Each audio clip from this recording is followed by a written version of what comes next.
Greetings and welcome to STEM Inspired. Today's special guest is Maria Redin. She is the Chief of Staff at 2-Bit Circus. They will soon be opening a micro amusement park. Listen and be inspired. So my name is Maria Redin, and I'm the Chief of Staff at 2-Bit Circus.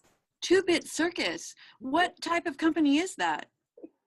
So 2-Bit Circus started off as engineering, art consulting shop, right? So if you needed something like a game or a spectacle or an interactive experience, you could come to us and we would design it and build it and run it for you.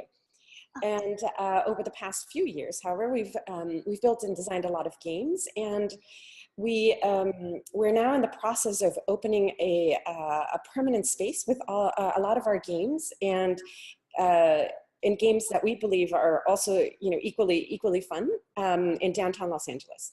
Would you describe a typical day at your job? Sure. Every day is a little bit different, right? Because we are, at this moment, we're about 100 days from open. We are finishing up our games. So everything from tying up bugs that we may find from our QA team to making sure that game art is really tight, that the instructions are really easily understood, to the actual physical construction. So we have a fabrication team as well that does it on site. Another part of my job is, how do we think about kids and families? How do we think about schools sort of when they come? How do we think about corporations and who want to do team building? How do we think about beta users? So just how do we think about all the different users that will come to our park, and how do we engage them? So what is your favorite part of your job? Over the past year and a half, we've built a really fantastic team to deliver on the vision. They are a strong blend of creativity and, for example, for a fabrication team. The head of fabrication worked at the Museum of Natural History for 7 years. He was the one that built a lot of those exhibits that you see out there. Anything from programming the dinosaur puppets that they would have, all the way to sort of creating interactive pieces at the museum. He's part artist in part a fabricator. We have our game designers. One of them, for example, has her own Twitch channel, and she hosts it, and she gets the audience to play along with her.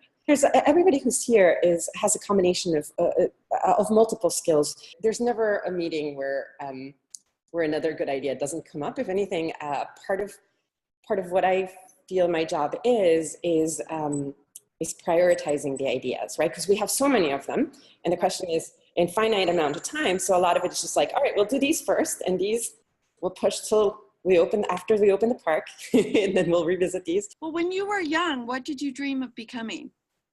I still am to this day at my heart an engineer. I always wanted to be an engineer. My dad was one, and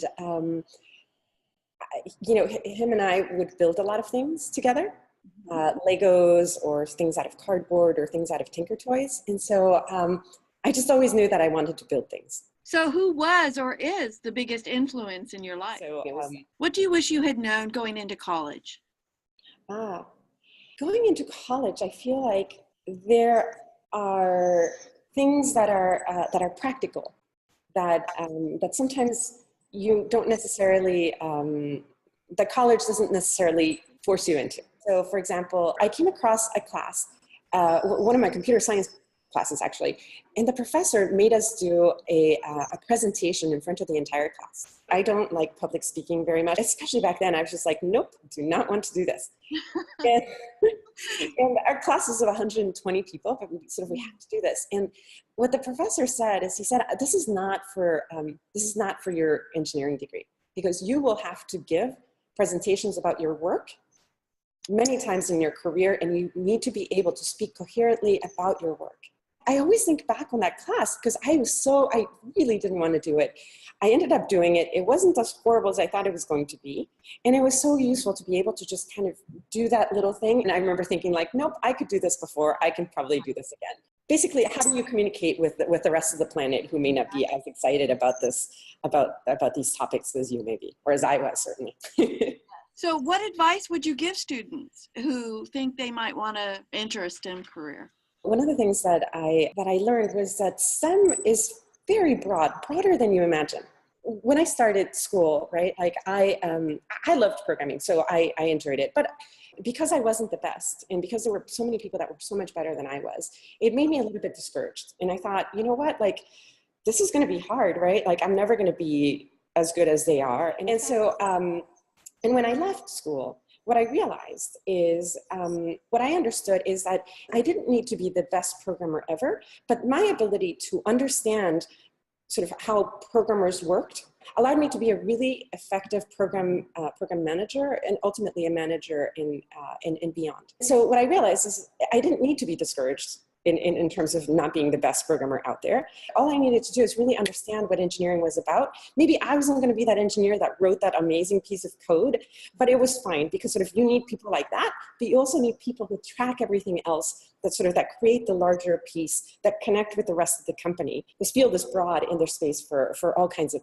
different talents. Yeah, have you personally experienced barriers that have affected your STEM career? One of the things that I had to learn to work through was communicating with older engineers. So my first job out of school was at Mattel, and where I was part of a team that created new technology for toys. And it was a lot of fun. We made all kinds of crazy things. But Mattel also had engineers that were easily, 20 to 30 years older than I was. And they had been doing this for a lot longer. In that case, it's a combination of being able to understand, their perspective and how it is that they think about you, sort of coming in with less experience, but perhaps more updated knowledge. It took a little while to navigate that. How important has mentorship been in your career?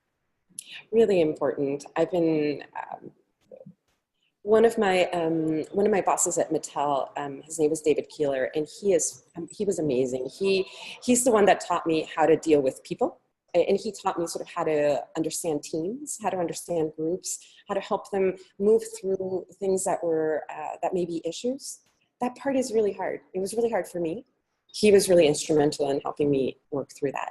Why is it important to establish and encourage an environment which fills the STEM careers with diverse individuals? Oh my gosh. Diversity is so key, right? Because it comes down to points of views and having the strongest idea emerge. Like, the point of view comes from your lived experience, right? Like, so, I'm now a mom of a 7-year-old. And so my perspective is very different from designers here who, just got out of school. How do you bring all those different perspectives to bear on your product? Definitely. Also, culture is super important, right? As I mentioned, I come from Ecuador, so my culture is very much about family, and the extended family is really important, right? Which is very different, often certainly not at odds, but it's sometimes very different from like a mainstream American culture that tends to have more of an atomic family. And so it's just again, right? Like, it's about bringing all those perspectives to bear.